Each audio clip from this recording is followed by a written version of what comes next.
We haven't talked about stress management, whatever that means. I don't know what stress management is in the technical sense of the term. Yeah. Talk to me. What is stress management? So stress management means sort of two things. One is how much stress are you choosing to accumulate? How much stress are you exposing yourself to? And the other is how are you dealing with the stress that's vectoring in one way or another? So for example, probably the quintessential example of stress management is, do I choose to sit in traffic to go somewhere? Will it be stressful?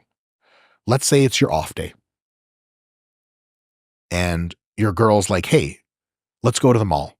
Now the mall's dope, but it takes 25 minutes of driving to go to the mall. Driving, if you're doing it, or you're sitting in the passenger seat and the driver that's doing it sucks, is a stressful activity. It increases your stress 100%. So the first choice you have is, do we really need to go somewhere or can we just chill at home? There is no correct answer to that, just the context answer that's correct at the time. And also, stress management is, okay, now that I'm driving, fuck it, we're going to the mall. We chose that. It's a good decision. The amount of stress psychologically that hits me from driving, I have a choice in.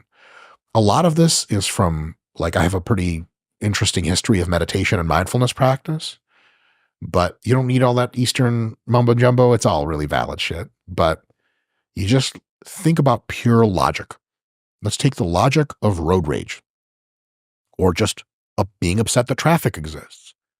You're going somewhere, you think it's going to take 20 minutes. Google Maps says 30. You're like, duh. But whatever. The thing is, gets stuff wrong every now and again, though almost never in my experience. You're driving 70 miles an hour, red lights up ahead. You're like, oh my God, this is the freeway. This is America. I was promised bald eagles and no traffic. I'm going back to Russia, said no one ever. And all of a sudden you're sitting in traffic and you're pissed. And you start to have all these thoughts. Some of them you eject out of your mouth, like, what are they doing construction for? It's one of my favorite things. If you philosophically pick that apart, be like, oh no, you're right. Let's stop doing construction so the roads can decay and we don't have any roads. Construction is necessary. No, do they always do it at the right time? What are you, a systems engineer? You know what time they're supposed to be doing it? Do you know how the baking of the sun affects when? Shut up. But to paint that picture is logically, at a pure logical level, you can do nothing. There's like a stand-up comic that was like talking about road rage. It is like, I'm in a stack of cars. It's as far as the eye can see. And the guy behind me is honking at me. And he looks like he's going to get out of his car. And I was thinking of things to tell him if he walked up to me, like, well, you see, sir, the cars in front of me are solid. So I can't actually go through them. That is the realest talk in the world. So in that moment, sitting in your car, you have a choice.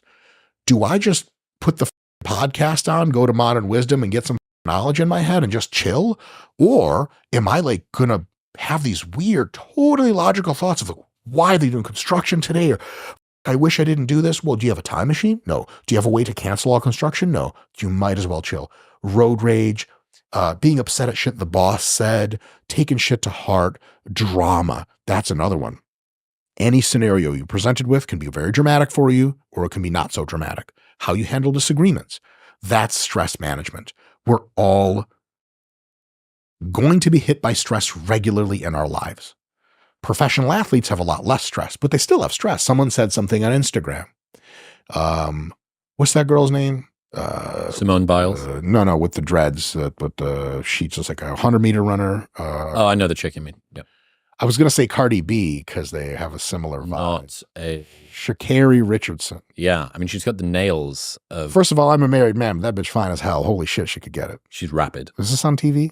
She's the shit. I love that vibe. She's cool. But she went through a phase where she was really feeling that funk on social media when motherfuckers were talking that shit, because that's what they do. And if I was her stress management coach, I'd be like, do you know how much it matters what the people in the comment section say? Let's work through this logically. And I would tell her, it doesn't matter. You'll never see these people in real life. And if you do, they're either going to be really kind to you or they're going to shy away because they can't look people in the face. You don't have to be in your comment section. And if you're going to bring yourself into the comment section, bring yourself in with a mentality of what I call 50s kid, like leave it to beaver attitude. Oh, gee whiz, well, this person really has a nice suggestion. They're like, the comment is like off yourself and like, well, life is so difficult to live sometimes. Even Freud spoke about it. Like nothing hits 50s kid. It just goes right through him.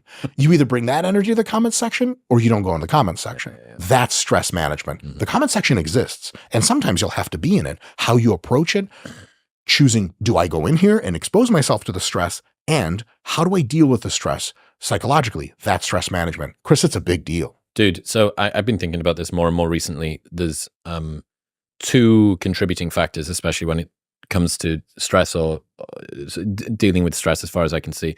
One is not doing things that you don't want to do.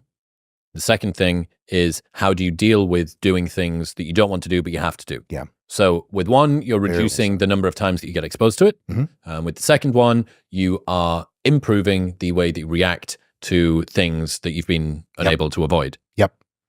For the first one, I think that's relatively plain and obvious. If you can adjust your travel time to not travel when there's traffic, if you can not expose yourself, like that's significantly more Sometimes obvious. You don't have a choice. Yes. And in those, you're liberated. You couldn't have done it any other way. So great for you. If you're a determinist, you couldn't have done anything any other way, but never mind.